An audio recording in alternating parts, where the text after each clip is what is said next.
Children need and crave routine. Routine helps establish security and peace in a child's life. A bedtime routine will establish good sleeping patterns. When they know what we expect of them, they learn to comply with the rules without question. This allows children to feel more confident by understanding their roles in the family. I'm done. But what about children that don't have the opportunity to grow up in a traditional family setting with their birth parents? The child welfare system and foster care particularly is developed to provide out-of-home care for children who have been removed from their home setting because of an allegation of abuse or neglect. So in essence, kids are placed in another home or group setting where there's a foster parent that will act as their parent. As of 2006, there are nearly 510,000 children in foster care. Actually, they did, because a lot of them went to the same school as me, and a lot of them was in the same group home with me that was friends of the community. So it was like, you know, I see them at school, I see them outside, and I see them when I go in the house. So, you know, so it's one of them things where I just see them like almost every day. So. The intention of the foster care system is good and can be beneficial. So I actually was there with my biological brother, but I grew up in a home where I wasn't treated as a foster kid. I was treated as her own child. Basically, we were her kids, herself. So around the neighborhood, we was respected, you know. However, for others, being in the foster care system is not such a pleasant experience. You don't dream, you just try to live day by day. You know, it's like sometimes you don't even get a peaceful sleep to dream, you know, in that perspective. So you definitely not dreaming to be somebody, you know. You're not hoping and wishing maybe one day I can be this and I can be that, because you're a foster child. And foster children, like when I go to school, when I was younger and I went to school, foster children was made like, oh, you're a foster child, you ain't got no mama, you ain't got no daddy, don't nobody care about you. So it's like you didn't even think that people cared to know whether you can dream or what your dream was. So you didn't dream. You didn't want to dream. Dreams have been a motivating force throughout the history of mankind on the social and individual level. In a recent study attributed to Dr. Patty Sullivan, a group of 6th graders responded to the question, why are dreams important, by saying, having a dream gives you a direction. It helps you make better choices because you don't want to mess up your chances for success. Dreams help you do better in school because you gotta study to get where you want to go. For a young person in foster care, the concept of dreams can be formed because of the ever-changing nature of life. Yet at a time that most children are still enjoying the security of being at home as they plan how to achieve their dreams, emancipating foster children are forced to shed the world of dreams and deal with the cold, hard realities of life. The average 18-year-old is not ready for adulthood. Society may say that you're an adult at the age of 18, but there's a transition period where you really transition into adulthood. The average 18-year-old doesn't have a job or have their own place to live, or can take care of all of their needs in terms of housing, food, clothing, whatever it is. So in a traditional family where you're with your birth parents and you have all sorts of supports, the 18-year-old actually transitions into adulthood probably through the age of 25. And that transition takes place in that home with your parents, with the support of your parents and extended family, so that if an error is made or that 18-year-old has a shortcoming or a shortfall in a particular area, then there's another adult or permanent connection where someone else can take care of that need or fill that void. So that for a kid who's in foster care or who ages out at the age of 18, it becomes an issue, because if you age out or emancipate from the system at the age of 18, where are your permanent connections? Where are your adult supports that the traditional family has? That kid. The situation of dealing with emancipating foster care youth can be exemplified by, on your child's 18th birthday, you tell him that he has until dinner time to leave your home. He has not yet graduated from high school, He does not have a job, place to live, or prospects for higher education, but you sever all ties anyway. For most of the 20,000 young men and women who leave our nation's foster care system, this is exactly what happens.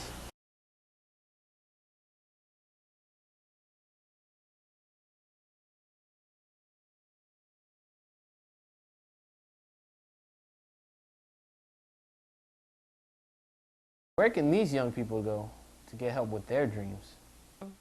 NAFFCCA is more of a life training program. So it prepares our young people to get prepared to go out in life and succeed. It's one only, and that's the truth. Family, someone that cares. Because like I said, I've been knowing him since I was a baby, so nothing different. Oh, I've been knowing him for quite some time. We've worked together on some projects and become very good friends. Oh, he's a wonderful guy. Very energetic, very creative, very supportive of young people, and definitely trying to make a difference in the community. I think Ms. Henderson is a very great person. You know, I think that he shows that he cares about his participants, and it isn't just, okay, you're in my program and I'm going to do what I have to do. He wants to do more, and I just think that is so great for everyone that's around him. Mr. Henderson is such a nice person, and I mean, he's been nothing but sweet and honest to me. So. As Mr. Henderson has been, he's been a very honest and very, very passionate about foster youth, because he's been there, so it's like he really can relate to us in ways that a lot of other people just can't and don't. I can see that he loves children. He's around, young people. He's able to guide them. He has tried, no matter what, and on different occasions, to make everyone feel welcome, to make everyone feel like a family. He did his best as to trying to say, you know what, and still right to this day, I can't think of a better word to describe Mr. Henderson other than a faith-fulfilling man. From the man himself. He makes sure that happens, and he lets us know that, okay, we all are family, we need to work together, and we're all out here to accomplish one common goal. He believes in giving people a chance, he believes in helping people that really needs help, He believes in giving everybody a fair chance, at life, and that's one point I like about it, A visionary, a leader, and I guess a brother, a loving brother. I really can say no more except he's demonstrated what leadership should be or how it should be used. My name is Louis Henderson, and I'm the president and CEO of the National Association of Former Foster Care Children of America. Because I started it based on my life growing up in foster care. But once I started reaching out, I realized that things had changed a little bit. And at the time that I had started, there wasn't the Victoria Ruel, who eventually came out and talked about her life in foster care. There wasn't the Antoine Fisher story. So when I started NAFFCCA, people weren't really talking about having grown up in the foster care system. So it was still sort of not that well publicized. I guess it was the first event that I had planned.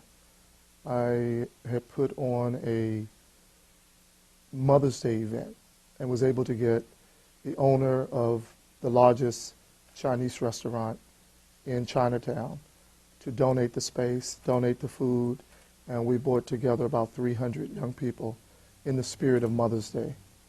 And that was when I realized that there was a great need to provide support to young people that were transitioning out of the foster care system. Some of the needs that were brought to my attention was that, and this is with older youth that are in care, one, they were looking for mentors. Two, they were looking for employment. And They were looking for, and when I say a mentor, they were looking for a caring adult to be a part of their lives. And once I sort of realized that in order to do that, I needed to set up office space. I needed to identify funding. I eventually connected with an organization called the Points of Light Foundation. Once that connection was made, the idea of NAFFCCA began to grow into existence. Today, all around the building, there are images that tell of two significant influences in Mr. Henderson's development of NAFFCCA. Martin Luther King, his work has been sort of a blueprint for me. His ability to give of himself. Also, the fact that he made the ultimate sacrifice, and that was for his people. And as I look at the challenges that you have to go through when you work to build something, to give back, looking at his life helps me to go on. It helps me to say, well, you know, why am I complaining? Because he made the ultimate sacrifice. Muhammad Ali, I look at, he had a great profession. He did great. He called himself the greatest.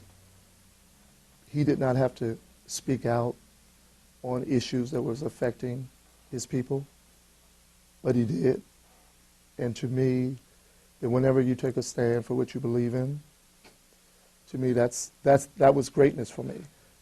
Not the punches he threw, but at a very difficult time, and I call it the turbulent 60s, he took a stand for what he believed in, even if it meant it would affect his career. But it was his love for his people. Love for people and a passion for helping others is a trait shared by Mr. Henderson and the entire NAFFCCA staff. Gathered by meeting Mr. Henderson, he is never short of ideas. He is always looking for a way to address an issue. So you don't get bored with the same old, same old. He responds to the needs of the kids. If something comes up and he sees there's an issue, okay, well, let me create this over here to help, meet this need. That was my most emotional part because I knew that he cared that much to give me a call and to speak with me himself. He didn't use a social worker. He didn't use a GAL. He didn't use a judge. He used himself. And at that time, he was a gentleman, and I had no father figure in my life. But until I met him, I had a wonderful father figure in my life. I can go on and on. I can go for hours and hours telling you these things about great things that he has done. Even with all of the great things and great people he has accomplished and met, there is still no question where the roots of Mr. Henderson's success are planted.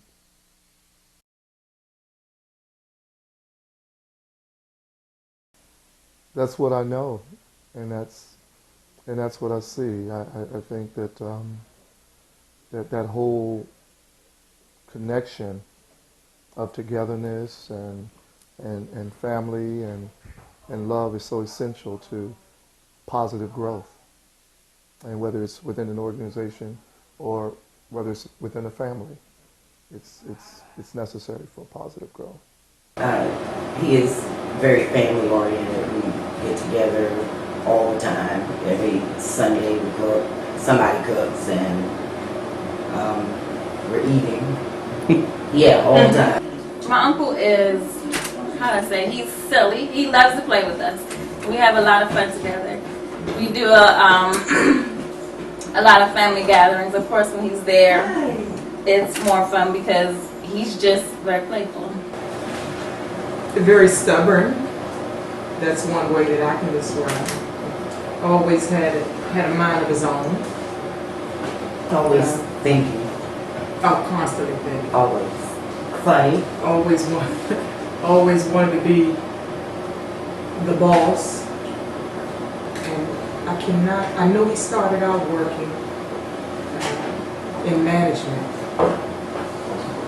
And after after that, he just took off with a dream that he introduced to my sister. He's definitely a dreamer, and he put a lot of work into everything, and it's just amazing. I would say his overall just love for people. I'm amazed that he is just so, he's just into people and very kind. He is very kind. Sometimes where I'm just like, I don't even understand it. But he's very kind. I think Father's Day was the first day I was like, wow, because we were having a cookout for him, and just, I was just thinking family, and I was shocked when I saw like all of his former kids coming in, and I'm like, oh my God, I don't have enough food. Mhm. That was like the first Father's Day we were together. And so that part was just like, wow. And that plus just other things. He's just, will do anything for anyone if he can. That anything and anyone includes a wide range of people and programs. So we entered into a partnership with Housing and Urban Development. And through that partnership, we actually became a youth build program. And that's a construction program that provides training in carpentry, electrical, and plumbing. And through that program, it's a opportunity for the young people to learn a trade, but at the same time work on furthering their education. And what happens is that it gives them an opportunity to work on their GED while they learn a trade, and they get a stipend through the program. And that has been very helpful. Fortunately, when we purchased the building, we were able to purchase an apartment building next door. And part of the grant of the Youth Build program is that we create affordable housing. So we use the apartment building next door to create affordable housing. So right now they're renovating one apartment as I speak, and there's one apartment that has been completed, and we have a young person who aged out of the foster care system. It's living there at this present time. One day he came to my house, and they were doing what they consider checks to make sure that, you know, your apartment is appropriate, that there's no one at your house after a certain hour. And I had a friend over. He knocked on the door, and he never introduced himself as a president of a program or a social worker or anything. He came in, he just said, you know, hi, I'm Louis. Hey, man, you know, who are you? What's your intentions with Keisha? And the thing is that when you look back, you don't expect someone you're in a program to do something like that. It just showed how much we were family, that he cared. He wanted to know what kind of guys I was dating. The guy responded, he was like, you know, I'm Dale, and you know, I'm her friend, and I'm on my way out the door. He said, I work at McDonald's, but I'm not going to work there long. And he said, well, that's where I started out, young man, you know, and I made it to management, and then I went from there. So he just kind of, you know, let him know not to be afraid and don't jump up, but know that she has someone in her life that cares about her. And I really looked at that as, you know, okay, you know, my big bad uncle came over here. So first I was nervous, but it made me feel comfortable because I didn't have to worry about someone, you know, walking in and saying, oh, well, she's in the program, she's in foster care, you know, these type of things. And afterwards, you know, he developed a relationship with him. I'm still with this man to this day, and it's been going on 10 years.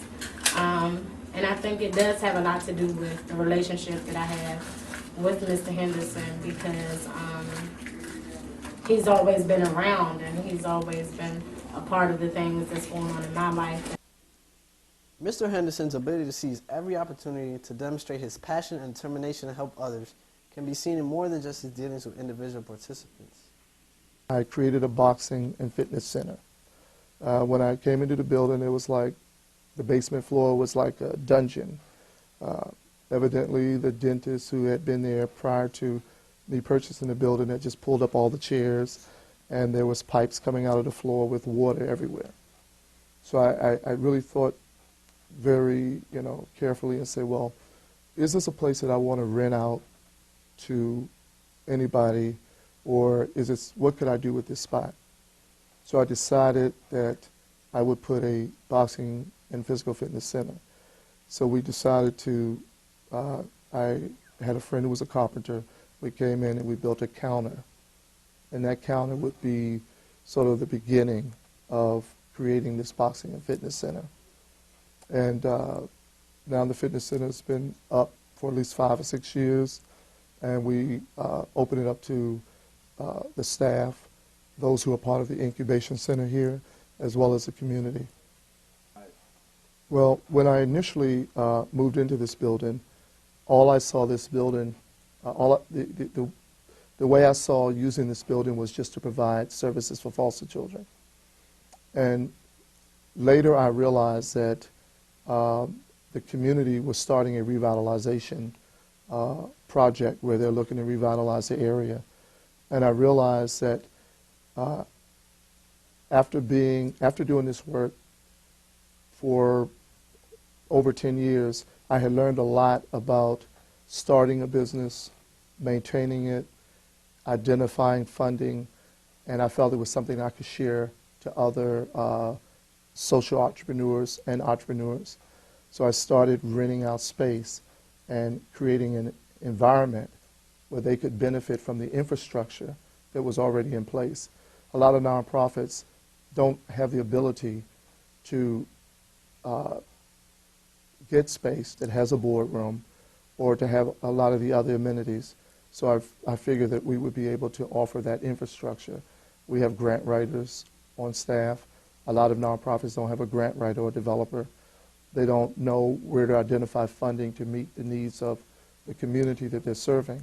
So I realized that we were able to while we continue to grow, we were able to help others grow and support them while they support us in the work that we do. The incubator program is in perfect alignment with another DC institution long known for its own commitment to the development of the dreams and aspirations of others. If there's something that they need, they can come to Howard. What we want to do is build leaders. Indeed, the very building that houses the NAFFCCA headquarters was first constructed by Howard University doctors looking to provide medical services for the community. So I think Dr. Wicker. Dr. Wicker is the only one of the original ones who's still here. That's the eye doctor on the 3rd floor. Muscles on every floor, so you never had one floor that was exactly like you wanted, because I'm on the 4th floor, Dr. Wicker's on the 3rd floor, Dr. Milton is on the 1st floor, so we had to change every design practically to accommodate us. So that was anything and everything that you wanted out of this one building. Because of the incubator program, once again, community residents can get anything and everything out of the NAFFCCA building, whether it is delicious food from a catering service, medical care, or even veteran services. It's all available. Fred, I was excited about bringing them in here because I'm a veteran, so I was really excited about bringing this group in. The incubator program is not the only in-house NAFFCCA initiative that serves to benefit current or former foster care youths. As far as career gear is basically, for people who trying to get back into the workforce, and that was kind of impressive to me because of my position at the time. I needed to try to learn how to get back into the workforce, and I've never really been wearing suits, ties, and all that, and that kind of, I was enthusiastic about that. About 10 years ago, I created a relationship with Men's Warehouse. And Men's Warehouse hired my young people. I sort of nurtured that relationship for the last, I would say, I nurtured that relationship for about 8 years. And I had decided that I would create a clothing closet to meet the needs of our young people. Our young people in foster care would get a weekly allowance, a clothing allowance. But we could not get them to use that clothing allowance on dress clothing. And in a lot of ways, there was no way to make them use those dollars for that. So I decided, let's do a clothing closet so that we can get donated clothes in and we could suit them and prepare them for work. One day I got a call from the vice president of Men's Warehouse. He said, well, I hear about what you're doing in D.C. Why reinvent the wheel? There's a group in New York called Career Gear. Why don't you look at partnering with them? So I went up to New York and I met with the founder, Gary Fields, of Career Gear. Months later, we became the D.C. chapter of Career Gear. And with all the support from Men's Warehouse, Brooks Brothers, and last year GQ magazine, we've been able to get more than enough brand new clothing to work with young people aging, transitioning out of the foster care system, as well as ex-offenders. Actually, I just came from, I was incarcerated for a long time, and I came out into this other program called Project Empowerment, which in turn afforded me some learning skills, learn how to get back into the workforce. Me being chosen by NAFFCCA as a job, I came here and did an interview, and immediately Mr. Henderson hired me. When I first came through the door, how I was feeling on the inside about me was, I was just kind of ashamed of myself because I had nothing, you know. I had no job, you know, at the time. I had no clothes, and I had nowhere to live. You know, I learned to kind of open up, you know, and don't be ashamed of what you have. You know, your day will come. And Mr. Henderson showed me that because he allowed me the opportunity to start preparing myself to work. And I didn't really need a whole lot of instructions. I just needed the opportunity, and he gave it to me.